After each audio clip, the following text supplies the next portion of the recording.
Thank you very much. Let's bring in Jamil Jaffer. He's a former law clerk to Supreme Court Justice Neil Gorsuch and executive director of the National Security Institute. Jamil, despite the weight of the evidence, did Durham really have any legit shot at a conviction with the jury pool the way it was and the Obama-appointed judge allowing that jury to be the jury? Well, Todd, I was actually surprised at the way this played out. I thought that the feds actually had a pretty strong case against Sussmann. Look, I think this was a challenging jury pool, as you point out. There were restrictions on what the judge allowed the prosecutors to present. But look, the charges were also hard to meet, right? They had to demonstrate that he was knowingly lying, that he was lying about a material fact, a fact that mattered to the FBI's decision on whether to go forward. And so this was an uphill battle for the prosecution, as it is in every case, having to prove the case beyond a reasonable doubt. And in this case, unfortunately, it appears that the prosecutors weren't able to do it when it came to Michael Sussmann. Yeah, one of the members of the jury said that they donated to Democrats in 2016. The other said that they strongly disliked Donald Trump. And then the third juror actually has a child on the same sports team as Michael Sussmann's child. So interesting jury selection there. Devin Nunes has been all over this case. He was on Hannity's show last night. Here's what he had to say about the outcome. Okay, we do not have this up, but he did talk about the fact that they can actually see just how bad it's become in Washington, D.C. That is something that he says that John Durham was able to prove.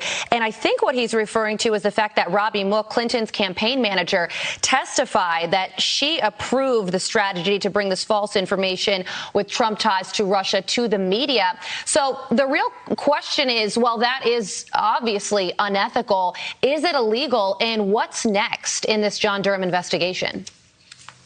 Well, that's the interesting part of this whole story, Carly, is that, what was clear was that Michael Sussmann was in the middle of providing this information both to the media and the FBI. And so this question of, in one case, he was helping the Clinton campaign. On the other hand, he wasn't. So it's very problematic. And you're exactly right to raise the questions about, how is there not a connection between these two? How can you be a good Samaritan working on national security issues on one hand and then be working politically for the campaign and not be telling the FBI, by the way, that you were actually, you were responsible for the information going to the media. And so I think that presents a real challenge here and continues to raise these questions of these people who are engaged in multiple activities and claiming to, or at least making it appear like they're not. I think that makes this a real problem. And I think that now, a lot of this information has now come out. And so now the public is aware of what was going on during this. And of course, we know about that lawyer at the FBI who lied, Kevin Kleinsmith, on a FISA application. Again, the FISA system is something I've been heavily involved in, a very important national security tool, but undermined when people lie directly in that process. And, he got prosecuted. He was convicted of a felony. But frankly, I think they really should throw the book at him. He should have gotten jail time. Meantime, staying in the swamp, literally, Supreme Court marshals reportedly asking clerks to hand over cell phone records and sign affidavits as they continue the search to find the person who leaked the Roe v. Wade draft opinion. When I heard about this, I thought to myself, OK, that's a good step. But Jamil, why is this taking so long?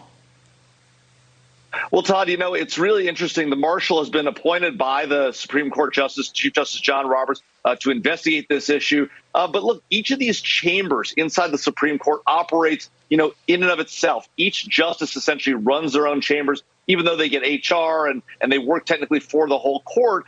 Justices are very jealous of the relationship they have with their law clerks, about the right opinions and the like. And so it's unusual for anybody, including the marshal's office, to be asking these law clerks for their cell phone records and the like. But of course, we have an unprecedented situation. As far as I'm aware, never in history has an opinion leaked beforehand. Results on occasion have leaked. That's problematic enough. But an actual opinion, unprecedented. And so we'll see what happens going forward. Do you think the leaker is going to be found? Carly, I think it's going to be very difficult. I think, in the past, we've heard about investigations that have been attempted. In fact, in the original Roe case, the result was leaked to time ahead of the decision coming out.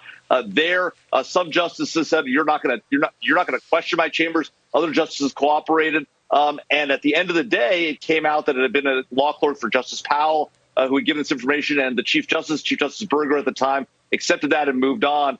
So I think it's going to be very hard to find this leaker. There's a lot of people it could have been. It could have been a law clerk, could have been a staff member of the court. And so it's going to take a lot of work. And frankly, it's going to take digging into stuff that I think the justices and their law clerks aren't likely to give up, including these phone records. Yeah, about a dozen House Republicans yesterday introduced some legislation that would make it a crime for Supreme Court staffers to leak draft opinions because they want to make sure that something like this never happens again. Jamil, thank you so much for joining us this morning. Thanks, Carly. Thanks, Todd. You're very welcome. All right, turning over the